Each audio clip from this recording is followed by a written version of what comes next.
అందరికీ నమస్తే అండి. మన ఛానల్ సబ్స్క్రైబ్ చేయండి, లైక్ చేయండి. సో కృష్ణా జిల్లా మచిలీపట్నం. సో మచిలీపట్నం పేరు చెప్పగానే మనకి పేర్ని నాని గారు సో వీళ్ళు గుర్తొస్తారు. అయితే మచిలీపట్నంలో ఉన్నటువంటి ఒక గ్రామంలో, ఆ గ్రామం పేరు ఎస్ సత్తెనపల్లి. సో ఏదో అయితే ఆ గ్రామంలో ఒక ఆర్ఎంపీ డాక్టర్, ఆ ఆర్ఎంపీ డాక్టర్ ఆయన పేరు గిరిధర్.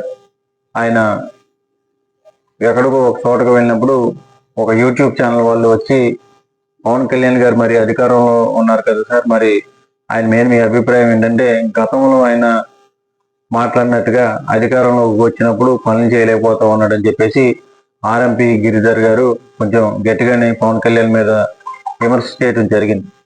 సో ఇదేంటంటే, ప్రజాస్వామ్యంలో భావశేష ప్రకటన ఎవరికైనా సరే ఉంటుంది.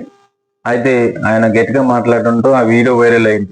ఆ వీడియో వైరల్ అయితే ఆ ఊర్లో ఉన్నటువంటి జనసేన పార్టీ నాయకులు, కార్యకర్తలకి ఈ వీడియో చేరింది.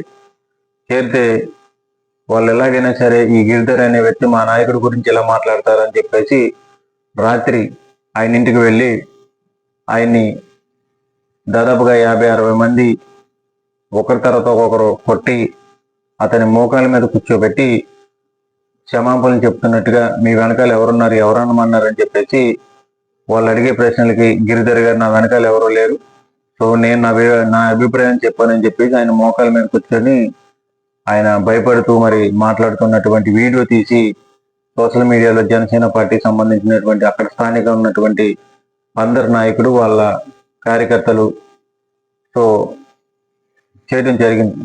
అయితే పక్కనే ఉన్నటువంటి ఒక దళిత సామాజిక వర్గానికి సంబంధించినటువంటి రవి అనే అతన్ని కూడా అక్కడ కొట్టడం, ఆయన షాపును కూడా ధ్వంసం చేయడం, ఆయన అడ్డు వస్తే ఆయన కూడా కొట్టే ప్రయత్నం చేయడం. సో గిరిధర్ గారిని అయితే పోలీసులే అక్కడ చేరుకోవడం జరిగింది. సో ఆయన ముందే, పోలీసుల ముందే మోకాళ్ళ మీద కూర్చోబెట్టి పవన్ కళ్యాణ్ గారికి క్షమాపణ చెప్పాలని చెప్పేసి జనసేన కార్యకర్తలు, నాయకులు డిమాండ్ చేయడంతో గిరిధర్ గారు ఇంకా తప్పని పరిస్థితుల్లో ఆయన మోకాళ్ళ మీద కూర్చొని ఆయన క్షమాపణ చెప్పడం జరిగింది. సో నిజంగా మనం చూసుకుంటే భావశేష ప్రకటన మేము కాపాడుతాం, ఇవన్నీ చేస్తాం అని చెప్పేసి ఏమో కూటమి ప్రభుత్వం నాయకులు చెప్తూ ఉంటారు.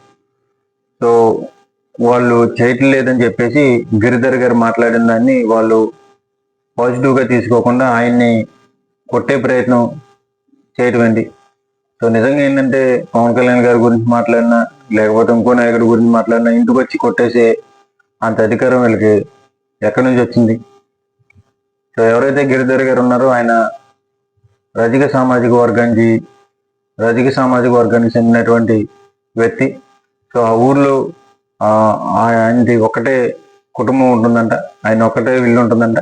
సో అలాంటి బలహీన నాయకుడిని మనం కొట్టేసి ఆ వీడియోలు తీసేసి సోషల్ మీడియాలో పెట్టేస్తే ఇంకా పవన్ కళ్యాణ్ గారిని, మనల్ని ఎవరో ఏమంటారని చెప్పేసి వీళ్ళు ఒక ఉద్దేశంతో ఆ దుర్మార్గమైనటువంటి పని కూడా ఒడిగట్టు ఉండొచ్చు.